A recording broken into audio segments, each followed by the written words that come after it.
Akwụkwọ Ndị Ikpe isi nke 20.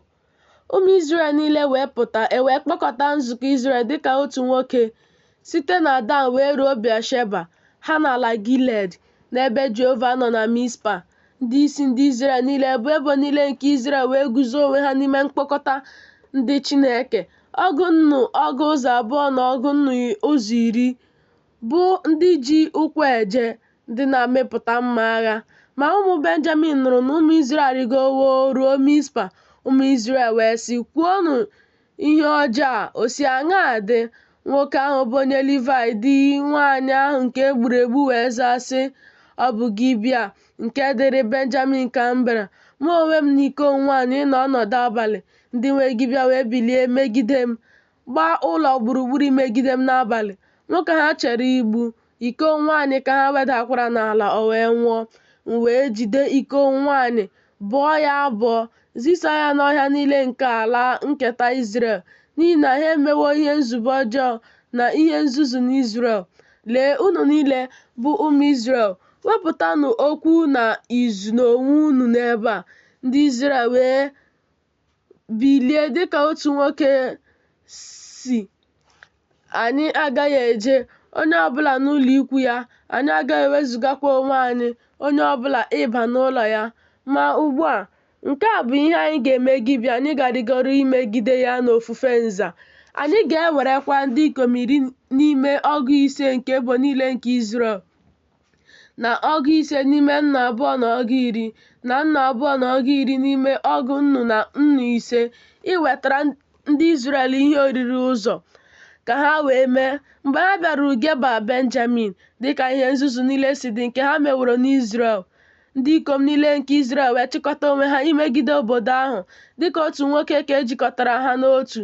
Ebe Izrel niile wee zisa ndị ikom n'ebo Benjamin sị, "Gịnị bụ ihe ọjọọ a nke e meworo ka ọ dị n'etiti unu? Ma ugbu a, nyenụ anyị ndị ikom ahụ bụ ndị jọgburu onwe ha, ndị nọ na Gibea, ka anyị wee mee ka ha nwụọ, ka anyị kpochapụkwa ihe ọjọọ n'Izrel."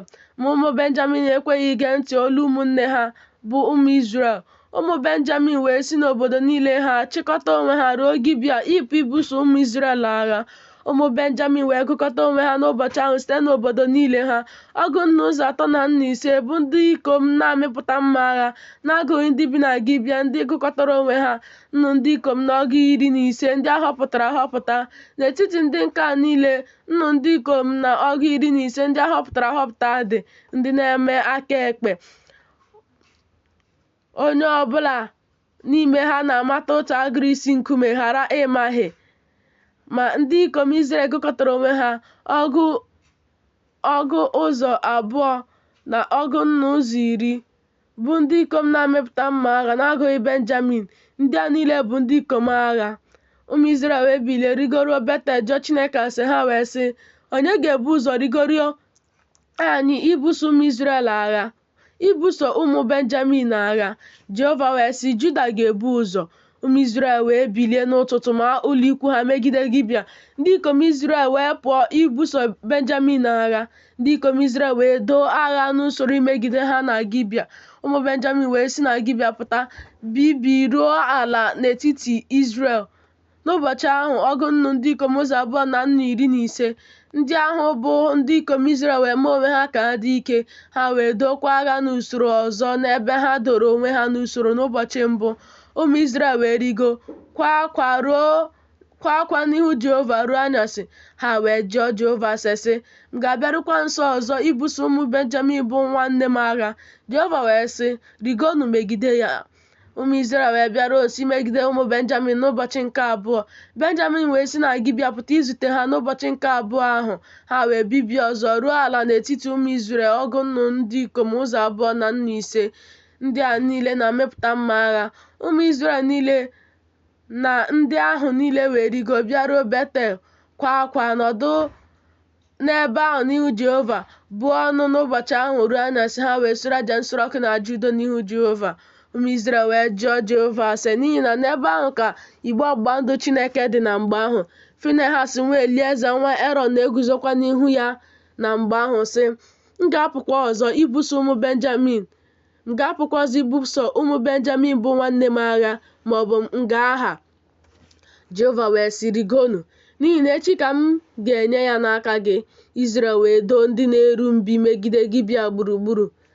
Ụmụ Izrel wee rigo megide ụmụ Benjamin n'ụbọchị nke atọ, doo onwe ha n'usoro megide Gibea dịka ha mere ugboro abụọ gara aga. Benjamin wee pụọ izute ndị Izrel wee dọpụ ha n'obodo. Ha wee malite itigbu ụfọdụ n'etiti ndị Izrel na igbu ha dịka ha mere ugboro abụọ gara aga, n'ụzọ abụọ atụliri atụli, nke otu n'ime ha na-arịgo Betel, onye na-arịgokwa Gibea n'ọhịa. Ihe agha ka ọgụ ndị ikom 10 n'ime Izrel. Ụmụ Benjamin wee sị, a na-etigbu ha n'ihu anyị dịka na mbụ. Ma ụmụ Izrel sịrị, ka anyị gbalaga si n'obodo dọpụta ha n'ụzọ atụliri atụli.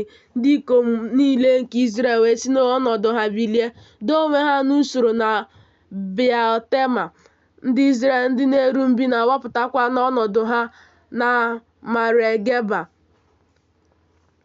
Ọgụ nnu ndị ikom na nnu ise ndị a họpụtara ahọpụta n'Izrel niile wee bịa na ncherịta ihu Gibea. Agha ahụ wee dị arụ, ma ndị Benjamin amaghị na ihe ọjọọ na-emetụ ha ahụ. Jehova wee tigbuo Benjamin n'ihu Izrel. Ụmụ Izrel wee bibie ọgụ nnu ndị ikom 32 na ọgụ 15 n'ime Benjamin n'ụbọchị ahụ. Ndị a niile na-amịpụta mma agha. Ụmụ Benjamin wee hụ na e tigburu ha, n'ihi na ndị ikom Izrel nyere Benjamin ụzọ, n'ihi na ha tụkwasịrị obi na ndị na-eru mbi ndị ha doro imegide Gibea. Ndị na-eru mbi wee jee ọsọ made imegide Gibea. Ndị na-eru mbi wee doro onwe ha ruo obodo, were ọnụ mma agha tigbuo obodo ahụ niile. Ma ihe ịrịba ama akara aka nke dịrị ndị ikom Izrel na ndị na-eru mbi bụ nke a, na ha ga-eme ka oke nkwuli anwụrụ ọkụ si n'obodo ahụ rigo. Ndị ikom Izrel wee chigharịa n'agha ahụ. Benjamin wee malite itigbu ụfọdụ n'etiti ndị ikom Izrel na igbu ha. Ihe ha ka ọgụ ndị ikom 10, n'ihi na ha sịrị, n'ezie ndị etigbuworo nọ n'ihu anyị ka ha bụ. Dịka n'agha mbụ, nkwuli anwụrụ ahụ wee malite isi n'obodo ahụ rigo, bụrụ ogide anwụrụ ọkụ. Benjamin wee ghaa anya n'azụ ha ma lee, obodo ahụ dum rigoro na anwụrụ ọkụ ruo eluigwe. Ndị ikom Izrel wee chigharịa, ndị ikom Benjamin wee maa jijiji, n'ihi na ha hụrụ na ihe ọjọọ emetụwo ha ahụ. Ha wee chigharịa n'ihu ndị ikom Izrel ruo ụzọ ọzara. Ma agha ahụ sogidesiri ha ike.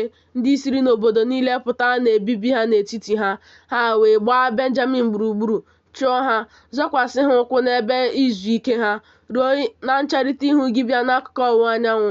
Ọgụ nnu ndị ikom 205 nke Benjamin wee daa. Ndị a niile bụ ndị dimkpa. Ha wee chigharịa gbalaga n'ụzọ ọzara ruo nkume dị elu bụ Rimọn.